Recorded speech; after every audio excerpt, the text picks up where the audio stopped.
Channel subscribe करा, smart बना. नोटिफिकेशनसाठी bell आयकॉनवर क्लिक करा.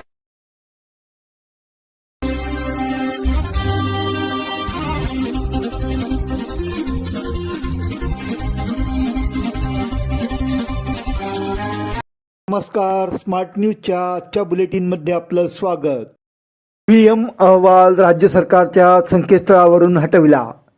कर्नाटक सरकारच्या एका अभ्यासात राज्यातील 102 विधानसभा मतदारसंघातील बहुसंख्य मतदारांना निवडणूक प्रक्रियेवर विश्वास असून ईव्हीएमवर विश्वासार्हता असल्याचे आढळले होते. मात्र हा अहवाल आता राज्य सरकारच्या संकेतस्थळावरून हटवण्यात आला आहे.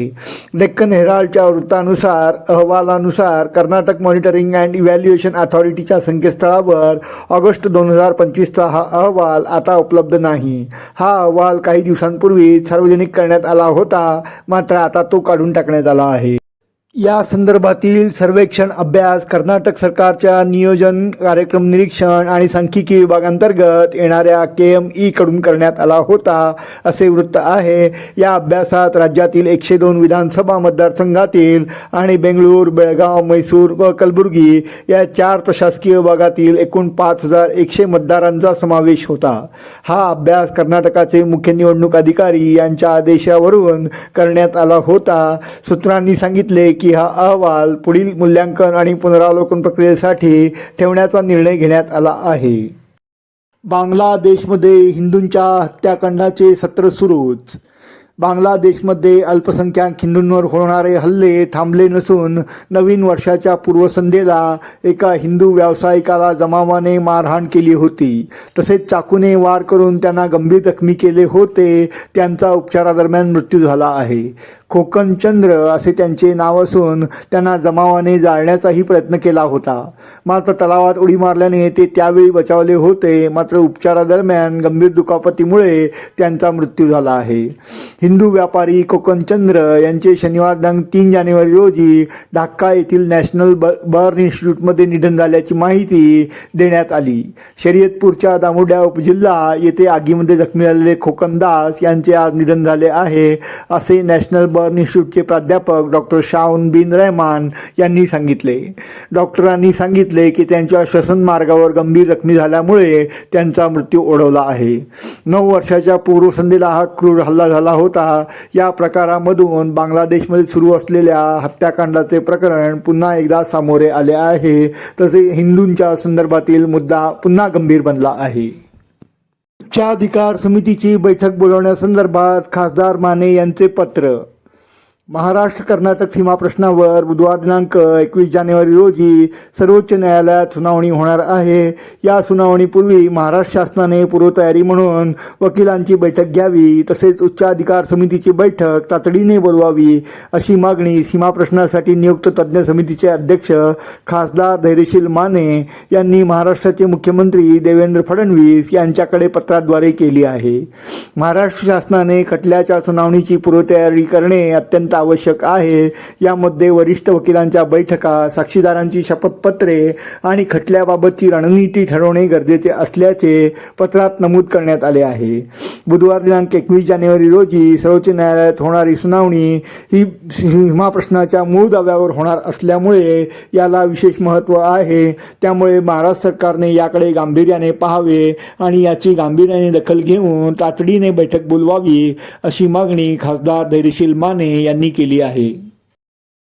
वैद्यकीय क्षेत्रासाठी व्हाईट कोटची जबाबदारी महत्त्वाची. वैद्यकीय क्षेत्रामध्ये कार्य करणाऱ्या युवा डॉक्टरांनी आपल्याला लाभलेला व्हाईट कोट ही एक जबाबदारी आहे, याची जाणीव ठेवून सामाजिक सेवेचे कार्य करावे, असे मार्गदर्शन डॉक्टर अमित भाटे यांनी केले. आधार शिक्षण संस्था संचालित श्री शिवबसव ज्योती होमिओपॅथिक मेडिकल कॉलेजमध्ये आयोजित करण्यात आलेल्या व्हाईट कोट सेरेमनीमध्ये त्यांनी प्रमुख पाहुणे म्हणून बोलताना आपले विचार मांडले.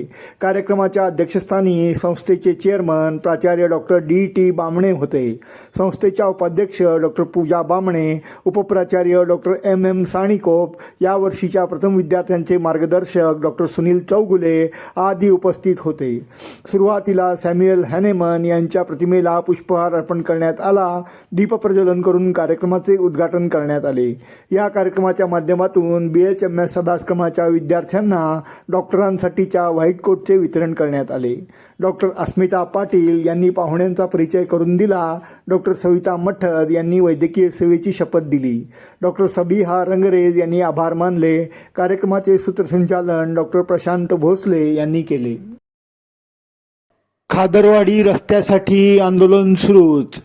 राष्ट्रीय महामार्ग क्रमांक 4 पासून खादरवाडी गावापर्यंत जाणाऱ्या अप्रोच रस्त्याचा प्रलंबित असलेला विकास तात्काळ केला जावा या मागणीसाठी खादरवाडी येथील सामाजिक कार्यकर्ते राजेश पाटील यांनी ग्रामीण विकास आणि पंचायत राज खात्याच्या क्लब रोड येथील कार्यालयासमोर छेडलेले आमरण उपोषण आजही सुरू होते. गावचा महत्त्वाचा रस्ता दुरुस्त व्हावा यासाठी लोकशाही मार्गाने मागील गुरुवारपासून आंदोलन सुरू करणाऱ्या राजेश पाटील यांना अद्यापपर्यंत कोणत्याही शासकीय अधिकाऱ्यांकडून ठोस आश्वासन मिळालेले नाही. त्यामुळे त्यांनी आज शनिवारच्या तिसऱ्या दिवशीही आपले बेमुदत उपोषण आंदोलन सुरूच ठेवले आहे. त्यांच्या या आंदोलनाला गावकरी व शेतकऱ्यांनी धरणे सत्याग्रह करीत पाठिंबा दिला आहे. ग्रामीण रस्ते व विकास खात्याकडून मंजूर झालेल्या रस्त्याचे विकास काम त्वरित पूर्ण करावे या मागणीसाठी राजेश पाटील व त्यांचे सहकारी हे आंदोलन करीत आहेत. अधिकाऱ्यांनी येऊन तुटपुंजी आश्वासने दिली आहेत, मात्र स्पष्टपणे कोणतेही आश्वासन दिले नसल्यामुळे आपले हे आंदोलन सुरूच राहणार असल्याचे राजेश पाटील व सहकाऱ्यांनी सांगितले आहे. सौंदत्तीच्या डोंगरावर शाकंभरी पौर्णिमेचा सोहळा साजरा. सालाबादप्रमाणे लाखो भाविकांच्या उपस्थितीत सौंदत्ती येथील श्री रेणुका देवीच्या डोंगरावर शाकंभरी पौर्णिमेचा सोहळा मोठ्या भक्तिभावाने संपन्न झाला. शाकंभरी पौर्णिमा यात्रेसाठी कर्नाटक, महाराष्ट्र, गोवा, आंध्र प्रदेश तसेच केरळमधून तब्बल 5 लाख भाविक सौंदत्ती डोंगरावर दाखल झाले होते. श्री रेणुका देवीच्या दर्शनासाठी लाखोंच्या उपस्थितीमुळे लांबच लांब रांगा लागल्याचे चित्र दिसून आले. शनिवारी यात्रेचा मुख्य दिवस असल्यामुळे या ठिकाणी गर्दीला उधाण आले होते. भंडाऱ्याची मुक्त उधळण आणि आईगुदोच्या गजराने डोंगर दुमदुमून गेल्याचे चित्र दिसून आले. यात्रेच्या निमित्ताने या ठिकाणी प्रचंड मोठ्या प्रमाणात भाविकांचे थवे दाखल झाले होते. भाविकांनी शांत आणि शिस्तबद्ध रीतीने देवी दर्शन घ्यावे असे आवाहन सातत्याने करण्यात येत होते. बेळगाव जिल्ह्यासह आसपासच्या परिसरातून येणाऱ्या भाविकांच्या गर्दीने सर्वच मार्ग फुलून गेल्याचे दिसून आले होते. मंदिर प्रशासनाने देखील भाविकांच्या वाढत्या गर्दीची दक्षता घेत विविध उपाययोजना केल्याचे सांगण्यात आले आहे. न्यूजच्या प्रेक्षकांसाठी सौंदत्ती येथील डोंगर परिसराची ही झलक आम्ही घेऊन आलो आहोत.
ಯಾರ್ದ ಏನದ